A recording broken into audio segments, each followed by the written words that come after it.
Hello, Hey, John. James, I'm really digging the lo-fi music that you've got going on in that title sequence. It's very calming. Like there's something there's I think it's mainly for me because I just yeah. before these It's that I start freaking out that I'm gonna mess something up, and especially this week when it looks like we're back in the bunkers, John. Back in the bunkers. back It's in the bunkers. stay at home order for That's where right. we are in That's right. Ontario, and we have lots of people in here today already, so that's awesome, guys. We have a couple of comments already on Facebook. Thanks, Donna, for being here. Kevin, great to see you again, and Kara, right on. Hello for the Awesome. hammer. So from Hamilton, that's Right fantastic. on. That's great. Yeah, James, your lo-fi vibes for that, it's very calming. It's like it should be in a spa or something. You know, I did go to a Nordic spa one time, and it's a life-changing experience. For anybody who's ever been to a Nordic spa, basically what you do is you get into really hot jacuzzis, and it's typically outside. Then you get into really ice cold water, and then you like sleep in a hammock in a yurt for like an hour, and you do that on repeat for a good solid 7 hours. And it was the most Viking thing I could ever imagine doing, and it was wonderful. So the lo-fi thing, really, James, it's making me happy. I'll tell you. I'll tell you. Right on. Ryan says, I was wondering if you guys were trying a new style. No, it's we stick to the country music, but That's right. and some of these songs have a bit more of a country crossover vibe to them, but those ones maybe not so much. But moving on, Eliza's in here. John's here. Right Yeah, we on. got Hello John, from John South from South Carolina. Carolina. That's awesome. Good to see you, Yeah, John. we got Amy back. Amy's jealous of John's hair Oh, and well, thank you. Thank you very much. I some long I uh, hair. I just washed it yesterday for the first time in a while. You know how you do the shower thing, but you don't wash the hair, and then I kind of avoid it a little bit because I find it gets a little fluffy. That's just the life I contend with. The odd time. So I finally conditioned it and feel pretty good. Feel pretty good about it. Right on, right on. For anybody who's wondering, we are separated again as a result of the stay-at-home order in the province that we live in Canada, and so that's why I'm back to my bunker in the basement. I But also, stream. it's good not to be running the roads back and forward too. Try and keep them clear, and Yep, it yeah, it helps me not have to carry all the gear over to John's as well.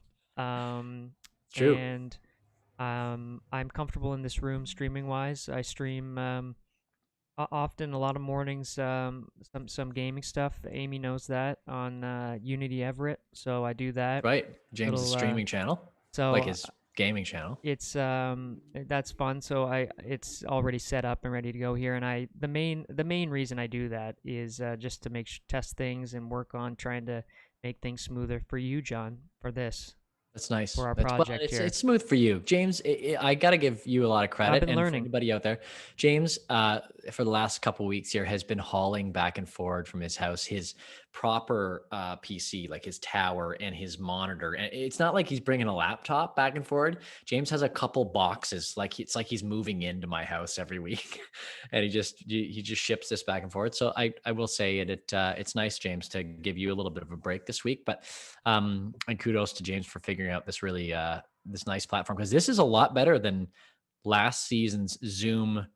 You and I chatting, like we've got it figured out. I think a It's lot better now better. through Streamlabs. For some reason now I'm seeing a bit more of a box around you in your image, but Oh yeah, I so see I that. I forgot to figure out how to remove that. It's what it is for right now. But Is what it is.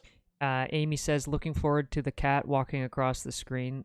So Lily will sometimes jump up. She Yes. discovered the camera one morning when I was streaming, and it was pretty funny. There's a light on this on the camera, and it was so bright. She got her face up to the screen, but she couldn't open up her eyes. It was great. John, you've been doing lots this week. I know that you ran out of wood.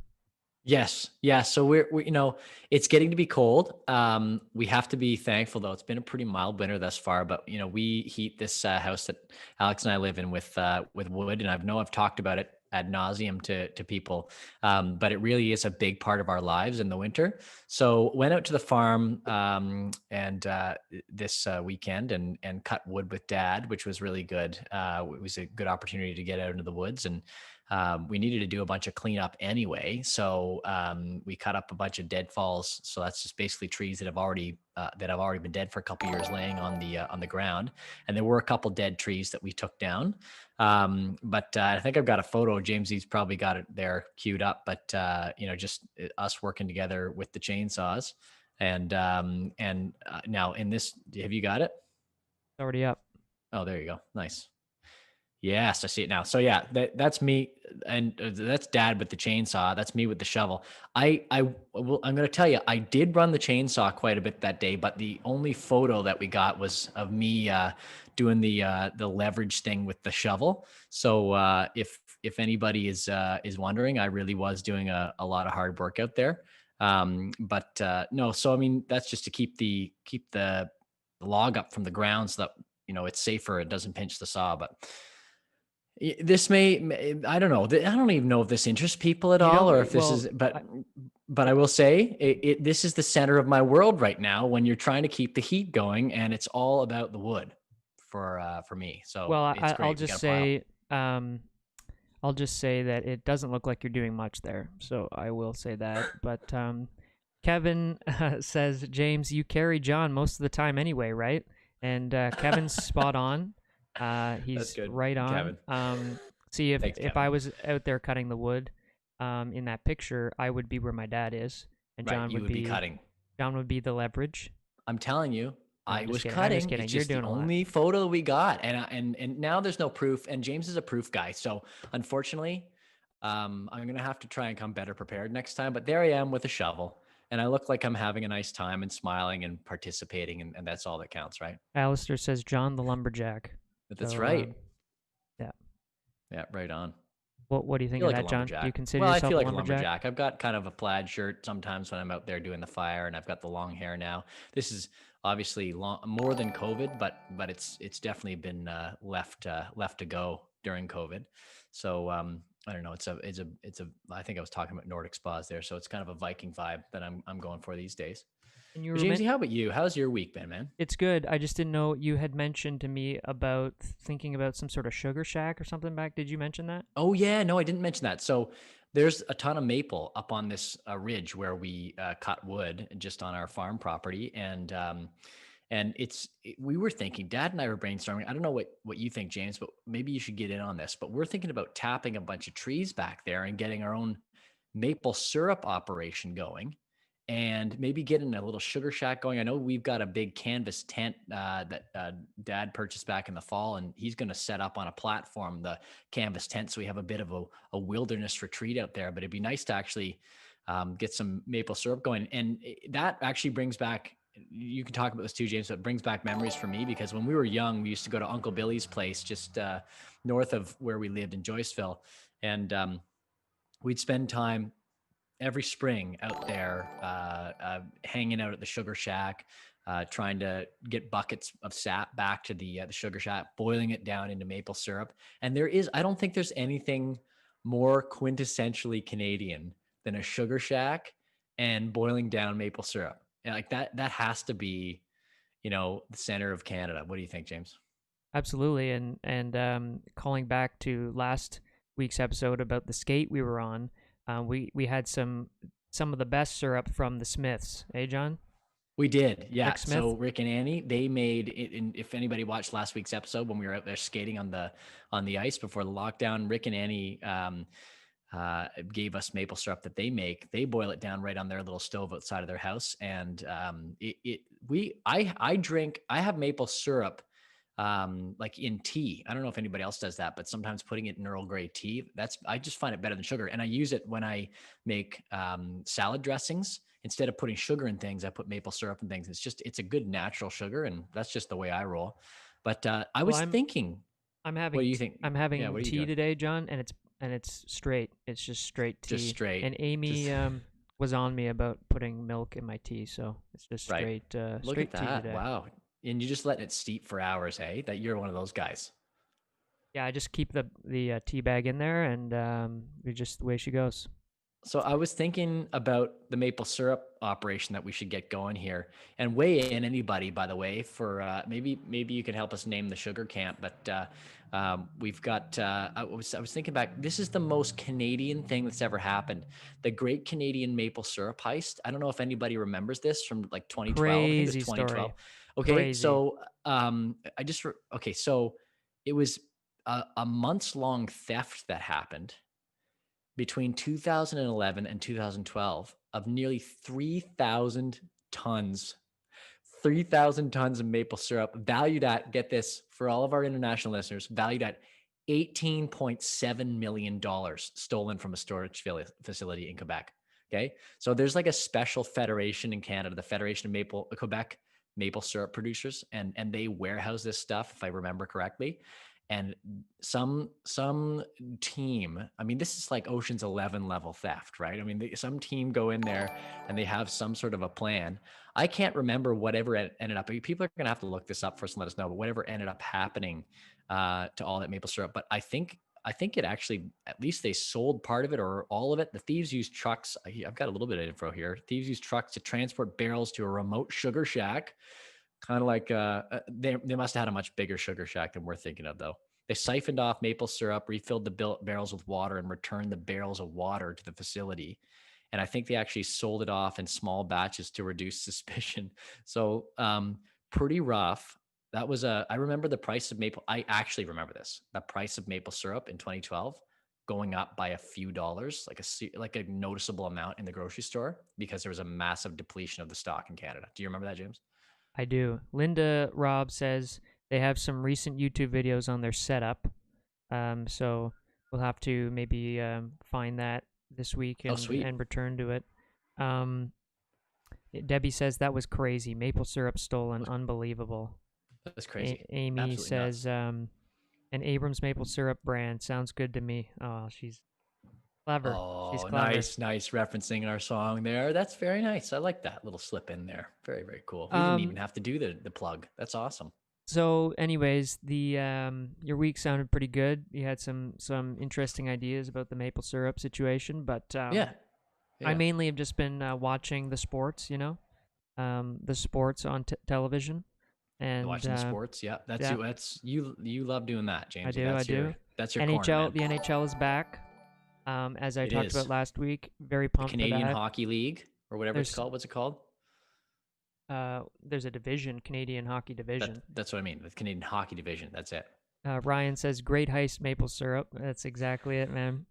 There's a Canadian all Canadian division, and Right. that's providing a lot of Canadian hockey fans with a lot of very interesting hockey entertainment on almost a nightly basis. It's either every other night. Yeah. I mean, I think there's Canadian teams playing every night, which is crazy. And were you weren't muted the whole time, were you? Nope. I just turned it off there for a sec. Okay. Just when truck drive, there's Yeah, sometimes yeah, I've yeah, got yeah. the I can window hear it. open, I so I can might hear it. keep Yeah. keep my computer cool, and sometimes like really really loud big Yeah, trucks it's drive small. by, like guys That's are going mudding. small town on Yeah, Ontario. it's about the only thing you can do in the lockdown is go out into a field and That's mud. true. So That's true. you know what, I got to respect the guys out there, running the roads up to the field to try and blast around here a little bit. But I got to mute my mic as they drive by. That's true. So I've been watching that. As lots of Canadians are. I'm glad to have something on television, or something to watch. Just it's a nice way to take our mind off. A lot of the stuff going on, especially in Ontario when we have to be try to be at home as much as possible, other than for essential reasons. It's great to have something in the evenings to turn on and be entertained, um, and take our mind off stuff. The other thing is obviously the NFL playoffs going on, and I Right, watched right. Tom Brady beat Drew Brees last night, um, and that was pretty interesting. Now they're into the conference finals, I believe, and nobody.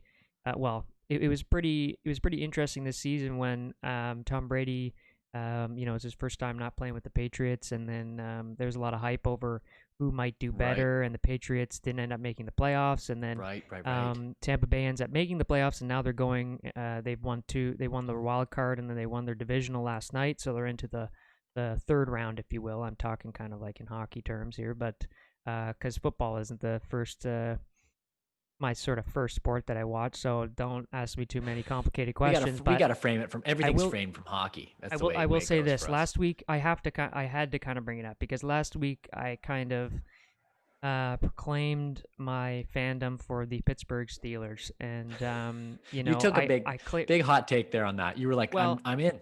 I don't know. Well, I love the Steelers. I explained that I'm kind of the quintessential bandwagon kind of guy. They were 8 wins in a row, and I said if they Yeah. won the ninth, that I'd become a Steelers fan. And I liked that they had the same colors as the Boston Bruins, my favorite hockey team. And Oh, it's an aesthetic thing since I for was you, like is it? 6, Yeah, that's nice. that was part of it. It was one of Yeah. the It is. pros. It's a factor, one factor of many, I guess. And so, anyways, the so I thought, oh, this is I'm jumping on a good quality team that's been around forever. I think it was like the 30s or something when they started, and I could be totally wrong on that, but I'm throwing it out there. And definitely Just shoot for the moon, buddy. one of the Just go for it. one of the older franchises, solid. They've won, a couple of Lombardis last decade, right? And I watched some documentaries. I jumped on the bandwagon, and wouldn't you know it, not only did they not go undefeated in the season because that was kind of the people were speculating that, but they uh, didn't even get a bye into the divisional rounds. They ended up with a wild card game, and they lost. They lost almost This is embarrassingly lost. They were down 28 points in the first quarter of their game that they. this is immediately after you became a fan. Yeah, so I think it was me. I think it was Yeah, me, yeah. If you're and superstitious at all, I would say it's your fault. yeah, 100%. yeah. Yeah. But I did get a hat from Kyla, my fiance, her parents. One sec. Oh, here we go. James is the man of hats. Oh, very nice. And it's a winter one. It's a winter hat. That's called a toque in Canada. For all of our American viewers, they call it either a beanie or a toboggan. We learned that from our banjo player Brandon Green, who one of the greatest banjo players that we have ever heard, and we had the absolute pleasure of Brandon playing in our band. You should check him out on YouTube. He's got some instructional videos and some fantastic performance videos as well. Brandon Green from Beckley, West Virginia originally, and when we were on tour with him, he was pretty young. Like we were in our teens and he was about 20, He was 21. probably he's younger than however old we are now. Oh yeah, absolutely. And so we traveled the roads all over the world with Brandon. And Brandon, we called it a toque one day, and Brandon was like, "What did you just call that thing?" And we said, "It's a toque. That's what you call it." And he said, "We call that a toboggan." A toboggan. And we were Yeah. like, "No, the toboggan's the sled you go down the hill." He said, "No, that's a sled. The hat's the toboggan." Oh my goodness, we had conversations about that forever. But Well, we didn't for believe him our, right at the beginning. oh, we didn't believe him for a while. Yeah, we thought he was just completely making it up, and then sure enough, he cited his sources. But Debbie no, that says there was a story going around. A crop field was stolen. A combine came in and took the crop, but it was a scammer on the combine wow. near Toronto a few years ago, That's only in pretty Canada. Canadian too. Only in Canada, exactly. And I did see Kevin's comment here. Are you guys Yeah, doing an anthem somewhere sometime? Well, hopefully again soon when sports games, open back up here. sports But games. sports games. That's what I'm calling them from now on. Sports games. Like I said, I'm shooting for the moon, Jamesy. I'm digging in. I'm just making up terms. But Kevin, you do recall something. We James and I love doing that, by the way. We always do a harmony "O Canada," and we've done it for a couple games. We did it for a couple Wellington Dukes hockey games. We've done them for a couple Kingston Frontenacs games, and we've definitely we did it up in London as well at the arena there. So some really at Budweiser Gardens. So good memories singing the anthem. And Kevin, we definitely want to get back at it. So, and particularly with James's Steelers, maybe that's a big goal of ours, James. 1933, John. 1933. There you go. Oh, You got it. that was the only reason You got it. I said There you the go. 30s. Remember? Yep, Yeah, exactly. yeah. Well, you're there. I Speaking of never, I citing your never, sources, nice work. yeah, I Nice work. never speak untruths, John. Um, Well, today we should chat about today. And speaking of sort of talking with our American friends and fans, today is Martin Luther King Jr. Day in the United States, and certainly something Yep. recognized all over the world, and a very, very special man, not only in the history of the United States, but globally. Martin Luther King represents, so much good in the world. Loving your neighbor was one thing that I wanted to focus on today. One of the things that James and I had the remarkable privilege of enjoying was when we were performing in Atlanta, Georgia, only a couple years ago. We went to the Martin Luther King Center. We went to the Martin Luther King Museum there, and this was before we played a show. I'm just speaking for myself, James, but I'm sure you can weigh in. Getting a chance to go and spend time at the Martin Luther King Center, read the words of his sermons, read the words of his speeches for civil rights, and see little clips of his speeches, and understand that struggle on a really direct level with that experience. There was just nothing like it, and it honestly really inspired me that day. And it was something I was thinking about when we were performing that night. And I think one of the things that I love about, and we can just play this little video about Martin Luther King, particularly in his sermons as a reverend, because that's really, as an orator, he's This the well right link? known. This the right And link? yeah, that's right, link. There's this great little excerpt from one of his sermons, and I just to frame this for people, this "Love Your Neighbor" sermon. I just found that day when we were at the center before we performed in Atlanta, how incredible it was that he could take the biggest concepts, these concepts that can sometimes be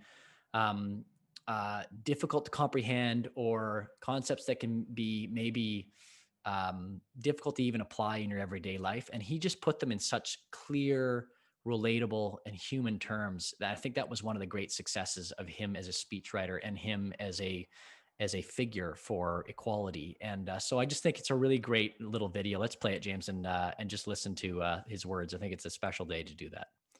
People ask me about it all the time. So what do you mean when you tell us to love these people who are beating on us and bombing our houses and kicking our children around? What in the world do you mean when you say love such people? And I always have to stop and try to define the meaning of love in this area. And interestingly enough, Greek philosophy comes to our aid at this point. There are three words in the Greek language for love. One of them is the word eros.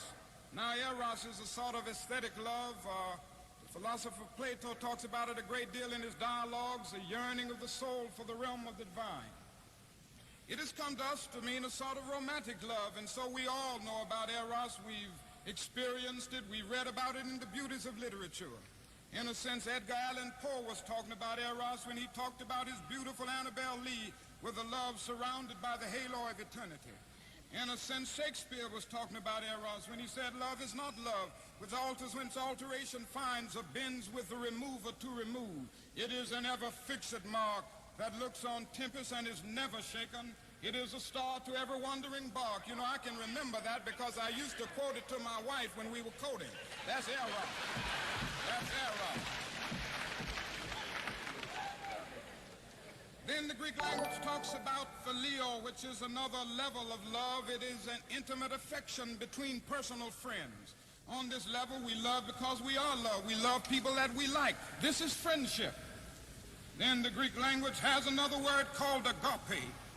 Agape is more than romantic love. Agape is more than friendship.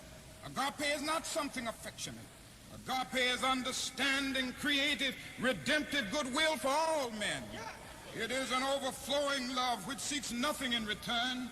Theologians would say that it is the love of God operating in the human heart. And when one rises to love on this level, he loves men not because he likes them, but he loves every man because God loves him. He goes on with that. And so he rises to the level of hating the system rather than the individual who is caught up in that system. He loves the person and hates the evil deed. And I think this is what Jesus meant when he said, love your enemies. And I'm happy that he didn't say like your enemies, because it's pretty difficult to like some people. It's difficult to like people bombing your home and threatening your children and kicking you about. But Jesus says, love them, and love is greater than light. Love is understanding, creative, redemptive goodwill for all men. Yeah, so that I thought that was just a really interesting idea about the concept of having disagreement and having difficulty, maybe liking somebody and relating to somebody, but the concept that you can still love somebody even though you disagree, or love somebody even though you might even like dislike, or that there's a Yep. thread. And I just love that. And the cool thing that I was starting to think about was how I think the best country music, and if we're talking a little bit philosophically for a second about country music, I think the best country music is when those big concepts, when those big things that we grapple with as human beings are simplified down to the simplest terms, and simplified down to the most relatable stories. And I just think that that's one of the cool things about country. And James, what do you think about that? I mean, I know we try and do that when we're writing songs. But like, I know we've talked about that before, right, James? Yeah, no, I certainly, we appreciate the songs that have some layers of meaning to them, and hopefully if there's some kind of moral or something to it that gives some purpose to the narrative that's within the song, and that's something that typically draws our interest for sure, right? Absolutely. And I think, there's, I mean, and in the chat, if you want to throw out some responses, any country songs that have touched your heart, maybe specifically because they struck you and made you feel like, oh, that's my life right now. I know one that I think of is Remember When by Alan Jackson. When you listen and go away, listen to that song on Spotify or Apple Music, whatever, on CD, um, you know, and think of your own life when he's singing this incredible song. And we of course got to work with Matt Rovey on Sounds Good to Me, and a couple tracks on the last record, who worked with Alan Jackson on that song and a bunch of other things. And The producer, yeah. yeah, I producer I and in engineer. in songs in that context, I often think of the Tim McGraw song "Live Like You're Dying." Oh That man, one for sure. that's a great example, actually, James. Really Yeah. great example. So it's like You know? something that you listen to, it brightens your day. There's kind of like an added message to it. Yeah. Um, Or Humble and and Kind. That's another Humble and one Kind, yep. of Tim McGraw's that just, it strikes your heart and just makes Tim McGraw's you, good at that. He's man. kind of one of those that he'll have fun songs, and those are always great as well. But then you'll also have some of those songs that just kind of realign your perspective. Like it'll Totally. kind of change your day in a way that's often in a positive way, and is uplifting. And if our Yeah. mom was Now, here, she would be definitely on board with this conversation. I'll tell she you. would, well, that our mom taught us that. She was like, you know what, boys, if you're going to go out and sing music, make sure it means something, right? And that's what we try and do every day. And so just to cap off this little segment, and we can jump on from here. I just want to have James just play this Johnny Cash. I didn't realize Johnny Cash had written a song about Martin Luther King's funeral procession. He actually wrote it about John F. Kennedy, Martin Luther King, and I think Bobby Kennedy's funeral processions. It's called Six White Horses, and we don't even have to listen to the whole song. Just maybe to the end of the second verse, which talks about MLK, and you can go off and listen to this track on your own. But it definitely, it's a great response, and it just shows you how country music can take a really big topic of the day and just distill it into simple terms that make you feel it through the music and lyric. And I mean, Johnny Cash is perfect for that.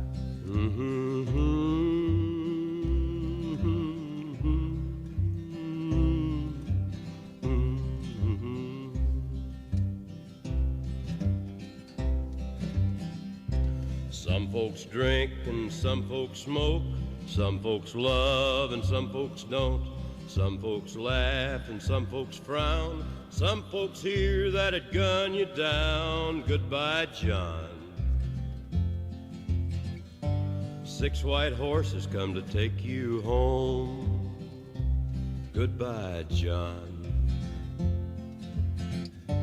Took you away before you sang your song.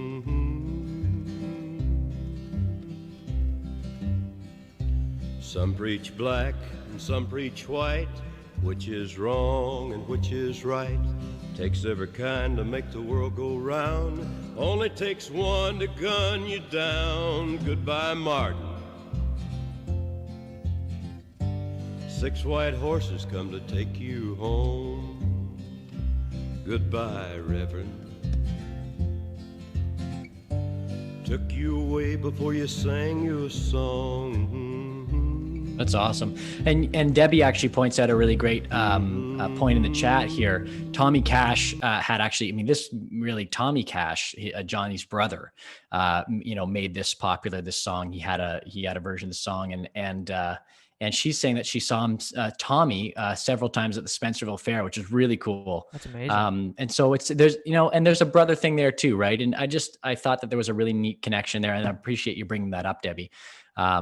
So that was my little way of celebrating MLK Day this afternoon, and I thought it'd be worth just thinking about today. That's all.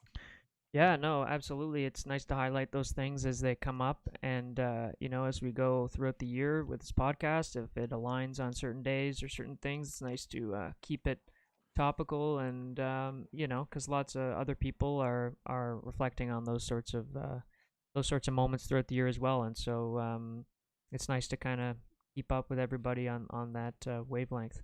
John, you found something this week about Tim Hortons and soup. Yeah. So on a lighter note, this was today.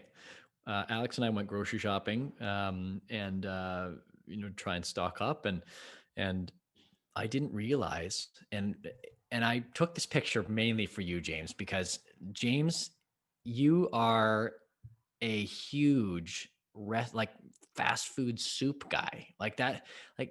Well, and chili. I like chili. Chili and soup. Like it doesn't matter where we are for soup. breakfast. James is like, I gotta get me, a Tim Hortons soup, or I gotta get. Where's the place that you like soup from again? Subway or something? Subway. Oh, that's true. James that's true. likes I haven't had that in tomato a bit. soup from Subway so much. Since the lockdown, they haven't been doing soup at Subway. See, that's how much I know. That's a real loss, because James would have like Subway soup for breakfast. No, so I saw this because we get Timmy's soup. Hold on. Okay, it's not any soup. It's Timmy's. It seems like every week I'm talking about some sort of fast food item. I talked about Mary Brown's last week, the Buffalo Mary, which I think is that's kind of a ridiculous name for a product. The Buffalo Mary. Anyways, I think they could have been more creative than that. Oh, well, no, I think it's creative. I just think that, I don't know, it feels, well, also they have, everything's the Mary, like it's like the Big Mary, like I feel like that's almost, true. It's almost, I don't know, disrespectful to whoever Mary is, but anyways, it's the tomato soup. Yeah. Subway. I don't know if that's in the U.S. Right. I like the cream of broccoli soup at Timmy's, and so I don't know if you got that photo, James, but I found Timmy's cream of broccoli soup in the can at the grocery store. This is the chicken noodle, but it just, I couldn't believe that suddenly they've got this thing in the grocery store, and so I didn't buy it. I went for the Campbell. I went for the classic cream of mushroom Campbell's. But is it this picture right there? No, it's it's the wider picture. Doesn't matter. The cream of broccoli was right next to that set of cans. I mean, listen. It's right here. That's cream of broccoli right there. Do you need me to zoom in? There we go. Yeah, there's. Do you need me to zoom in, John? Yeah, look at that. Doesn't that look absolutely scrumptious? And this is not a Tim Hortons ad, by the way. This is just look. In fairness to Timmy's, John, is this close enough? Yeah, that's a nice. That's like commercial grade right there, James. And then, I'm gonna be honest. Not everything at Tim Hortons is my jam, but there are a few items that I just absolutely love. And when James and I are on the road, our secret to staying up late at night to get home from a show is that's what Timmy's Timbits. Kara knows it. Kara knows it. Tomato basil soup from Subway. That's the exact soup. It's the bomb. It's the best. That's James's jam. Really, yeah. It makes me go to Subway. When you guys see James live on stage, and he's particularly jumpy and energetic, it's probably because he had Subway soup for the Probably morning. not.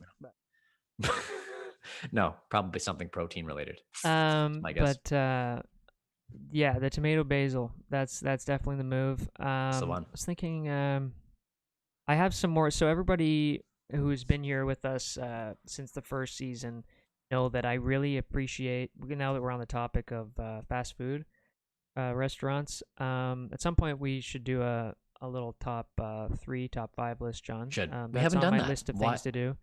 Hey, we're just waiting for this. But the main thing that I like is old training videos from fast food places, and they Yes, you are do.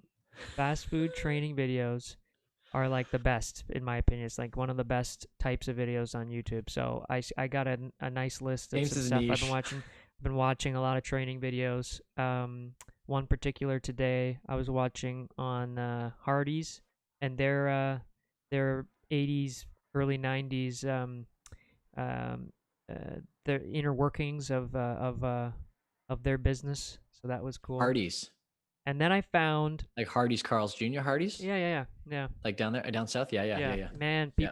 people were nice too. Like the amount of just the not that people aren't now, but I'll tell you, there was another the level. quality There of was service? another level of service. I am talking about some smiles and oh, it was crazy. Yeah, Crazy, like maitre crazy. d'. Like Yeah, like it was like Yeah. you're at some fine restaurant, you know. being treated really, really well. Like rather than just a cat, like cattle in a line kind of deal. It was very cool. But what happened when I was looking today is I found that I found this weird um I don't even know if it was a released video of this concept that a store that has since gone away and merged Right. with Sears at one point this to stop its bankruptcy, but Kmart.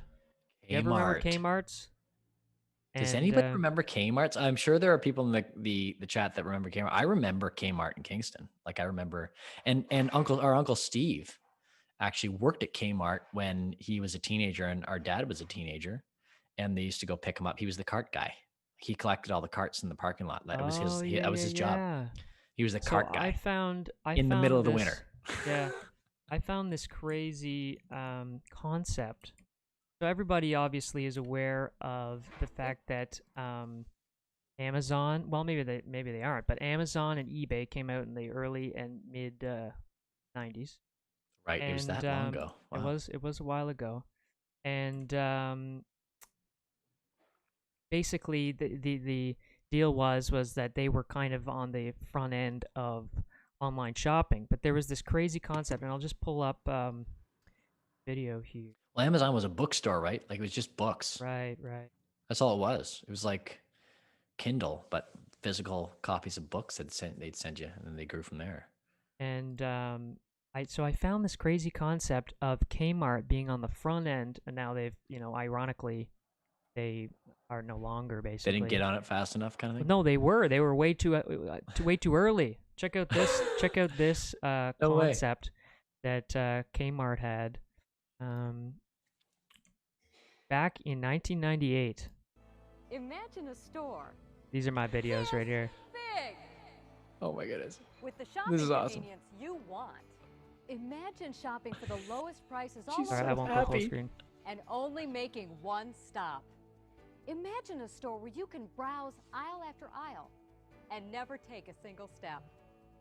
Introducing Kmart Solutions. Kmart Solutions is an exciting new way to shop for a broad Wow. range of name brand products and services. And you'll never have to leave our store. You know our Kmart stores are big, but even they can only hold so much.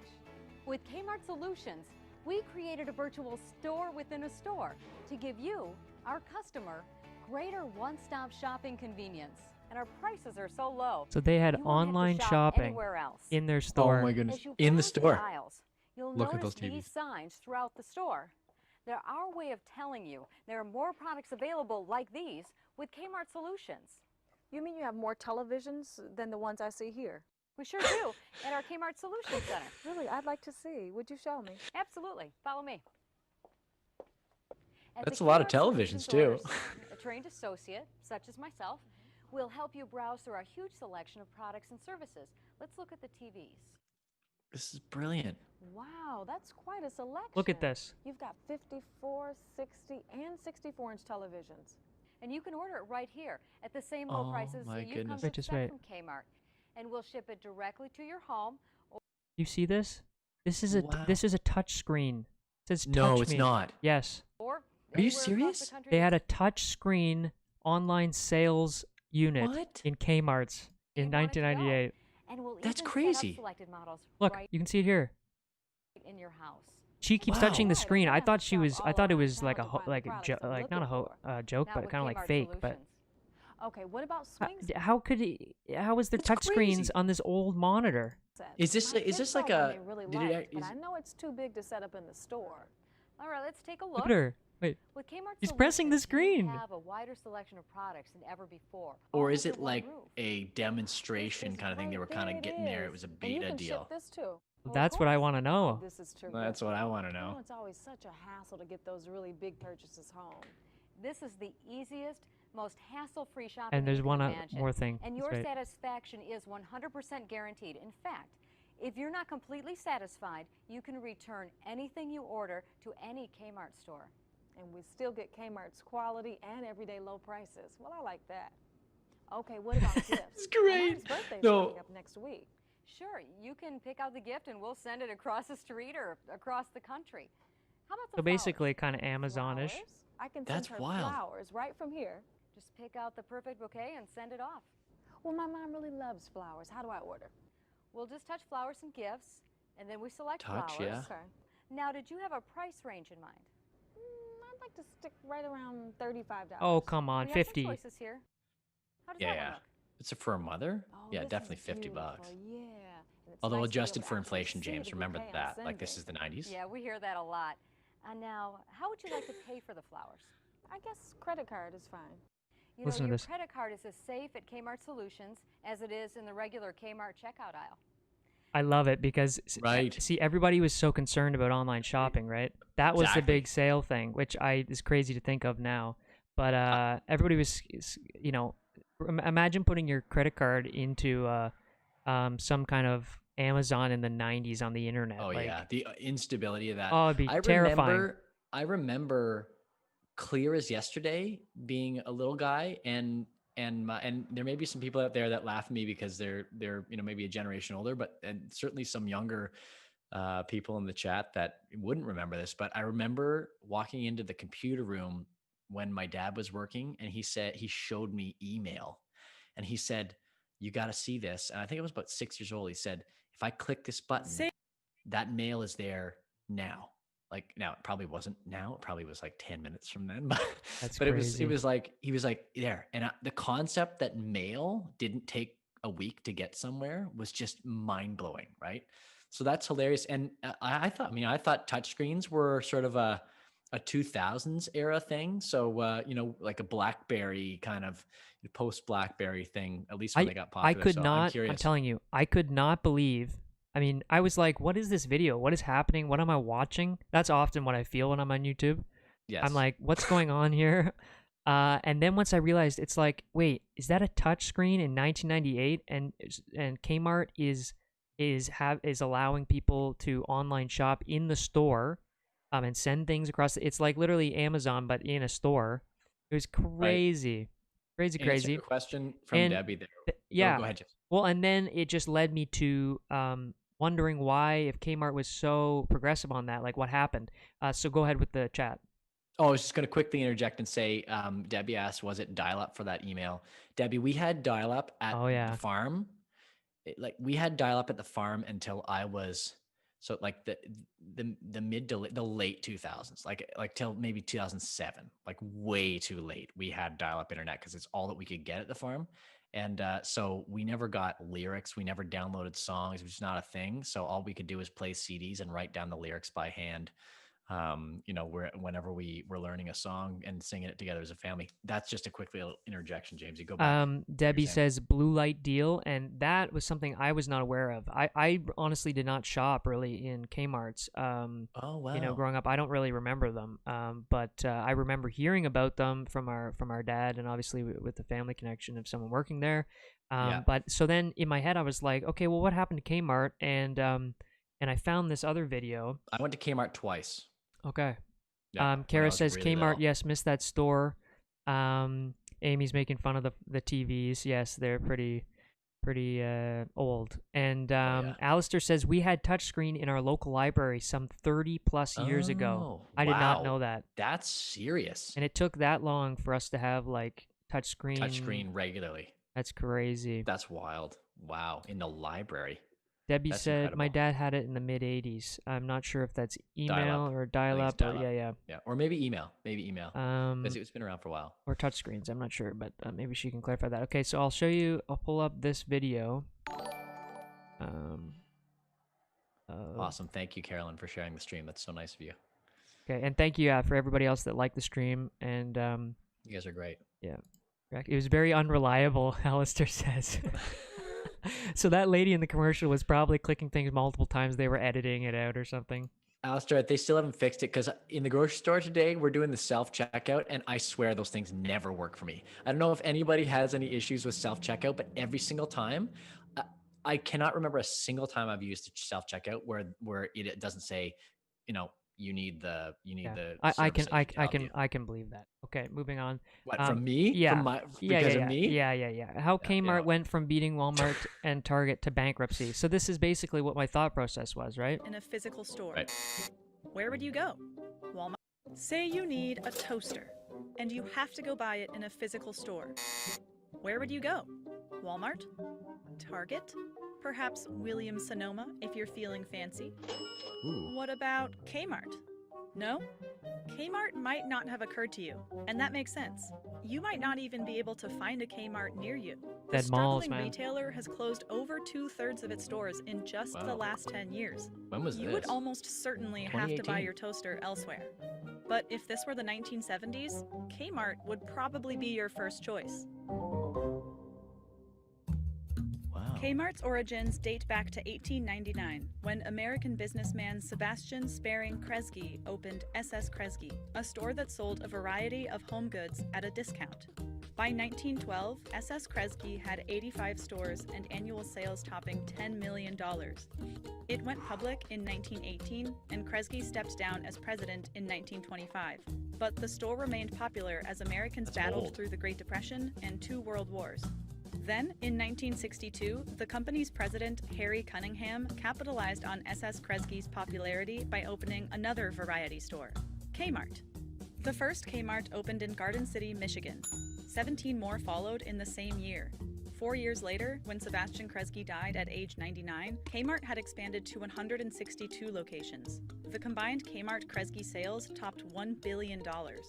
Kmart quickly overtook SS Kresge. That's serious. In 1976 alone, Kmart opened 271 locations and accounted for nearly 95% of the SS Kresge company sales. So the company renamed itself Kmart Corporation. In the 70s, they were adding a new store a week, which is just an incredible pace to maintain. There were a lot of brands in the discount market that Kmart forced out of business. They were the success story. Kmart had a few major strengths.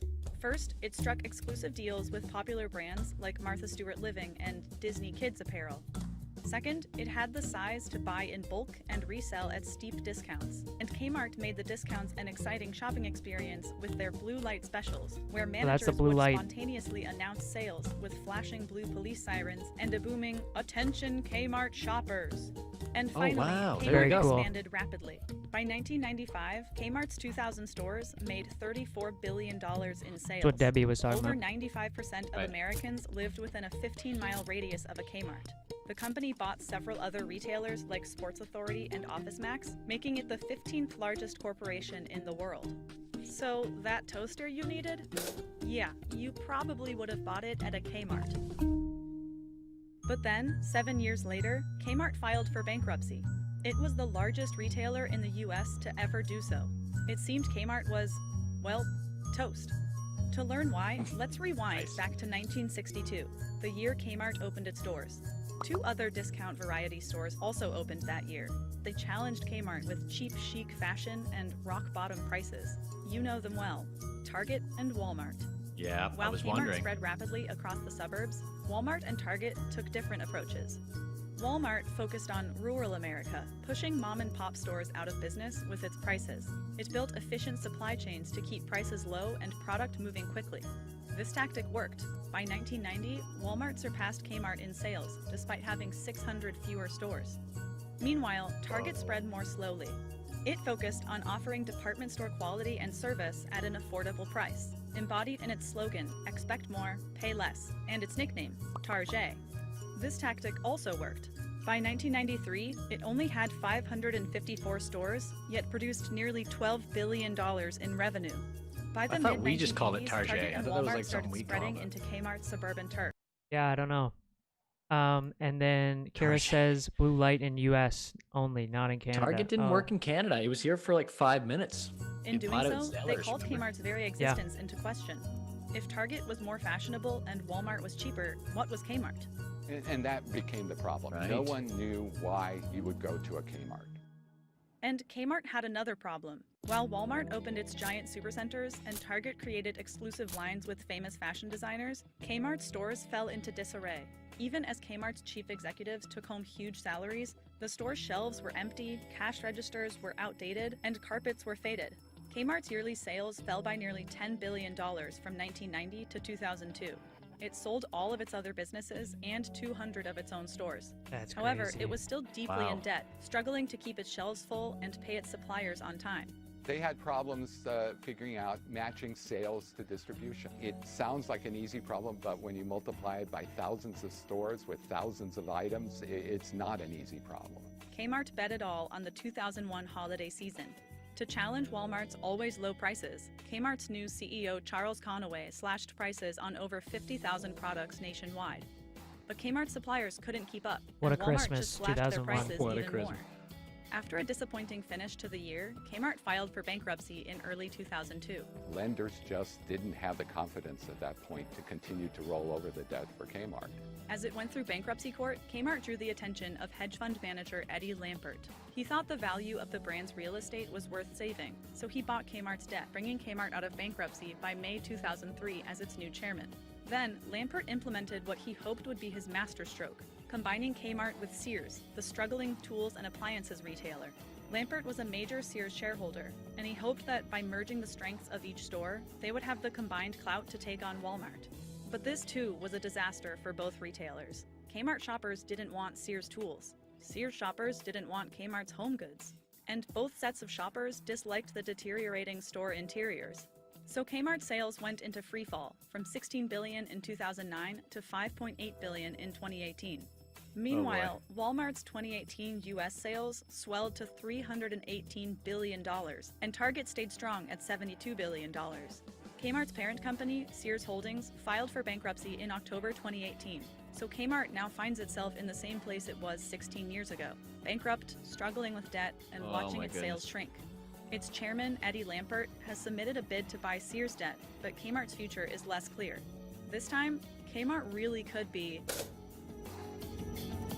See, I didn't even know it was still around, and that's probably because we haven't had a Kmart in Canada. I haven't seen one in Canada. Like we haven't had one in Kingston forever, but I know that we don't have one in Canada. But you know, It what's went so weird bankrupt twice.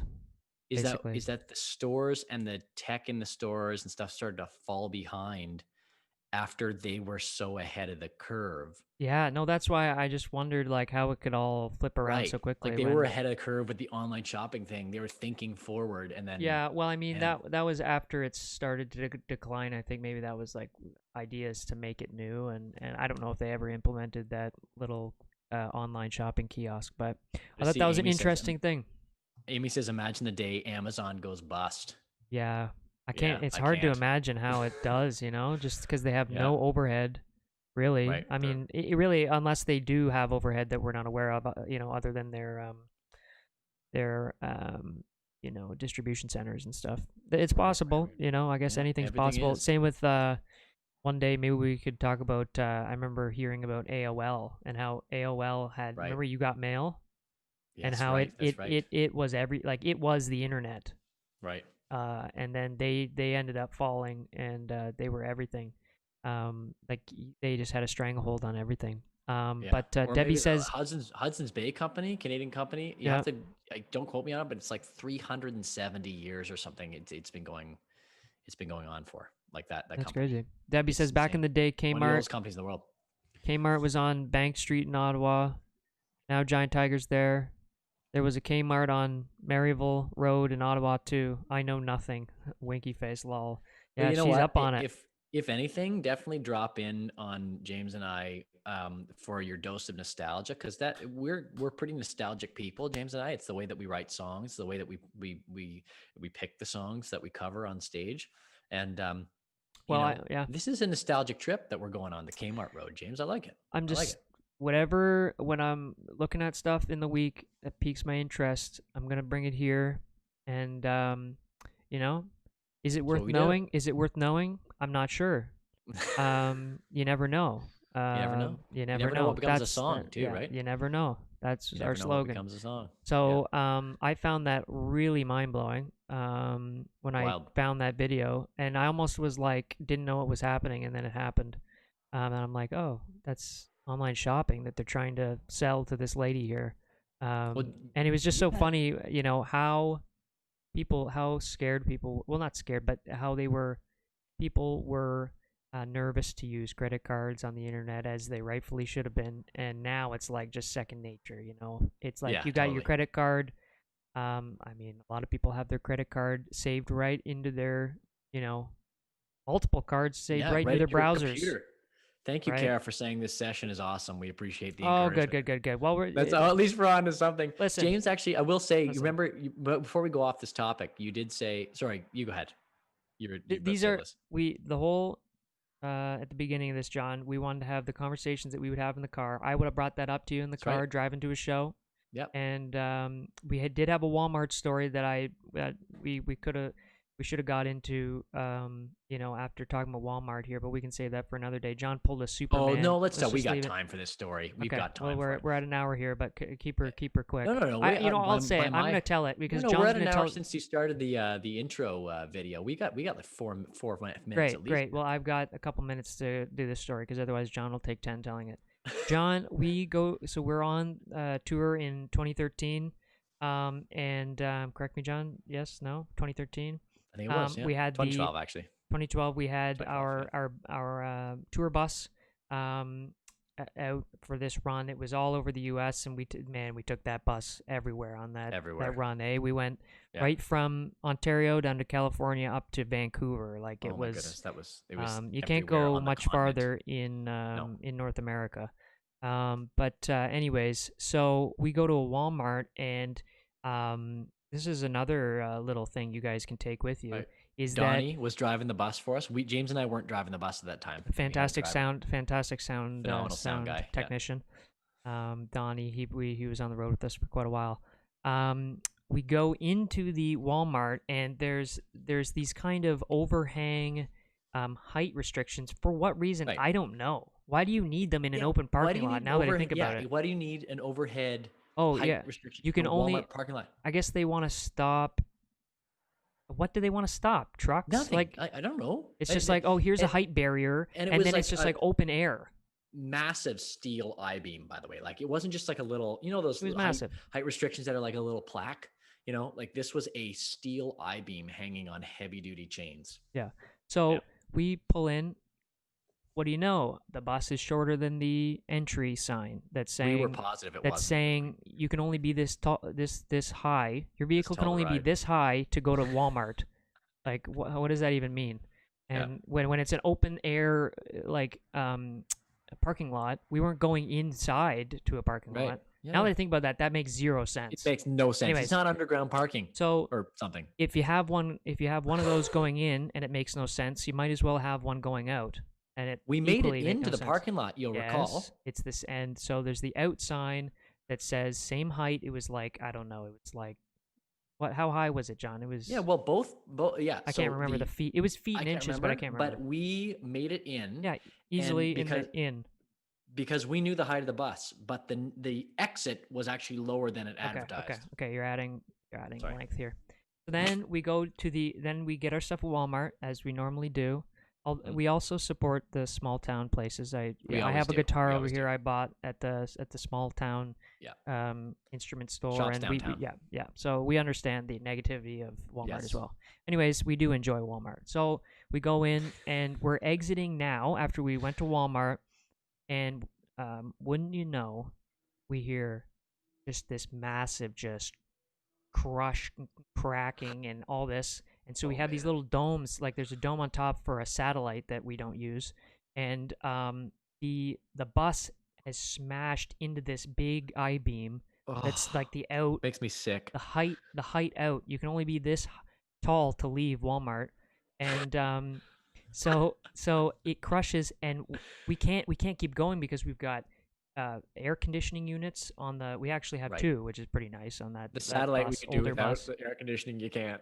And it's just going to crash everything. It's going to take the roof right off the bus. So, what does John do? He just jumps into action. Clark Kent takes off his glasses, and he jumps onto and maybe it's a little bit of Peter Parker too. He jumps on the door of the bus, and he just kind of like, scales the door with his Gumby-like body, and he gets up to the top of it, and he says, "Don't worry, guys, I got this." And basically, the bus is like 12 feet high too, so it was really scary. We're like, oh, okay. And John, like, I can't remember him ever being in the gym. I mean, he's been in since, but prior to that, I don't remember ever seeing him lift anything. No, I think I was 123 pounds wet. It's like he was like a mother with a baby that was stuck in a car and that lifts the car. Like they superhuman strength. Yeah, he takes this I-beam and he deadlifts the thing like he's Mr. Olympia, and he picks this thing up and he's like, "All right, move her forward." And we drive ahead, and he lifts them not once, not twice, but 3 times over these. And I back up, and I'm walking backwards on the bus while it's moving, lifting I've never seen John so strong. It was really stupid, but we got out of that Walmart and got to the gig. Listen, John, listen. You're welcome. Are you listening? I am. It's not often that I give you props like that. Oh, thanks. And so I wouldn't. I mean, I support you. If Mom's watching this, I support you, but I keep it real with you. Right? You do. If it wasn't amazing, I wouldn't be saying it. All right. But thanks, guys. Thank you. So that in the implication on that sentence is that we'll leave her on that. Awesome. We'll be back next week with lots of road stories, lots of stuff that's interesting us on a weekly basis. We really appreciate you guys jumping in. Jeff Brown. Love you guys. Jeff Brown, who used to travel with us in the back of the bus. Good pal of ours from our childhood days. He used to travel in the bus. And a quick shout out to Steve Jackson, who was our first bus driver, passed away in 2005, was a dear family member of ours. We're not blood related, but an adopted member of our family. So was Jeff, who was basically like an extended family to Steve and Ruth. So Jeff was like a cousin of ours. So thanks, Jeff, for chiming in, buddy. It's good to get that nostalgic feel there. All right, guys. We appreciate you guys. We'll be back next Monday, 5:30 p.m. And if you ever miss an episode, it's on all your podcasting apps that you can listen to the audio version while you're cleaning your house. And thank you so much, guys, for spending some time with us. All right. See you guys.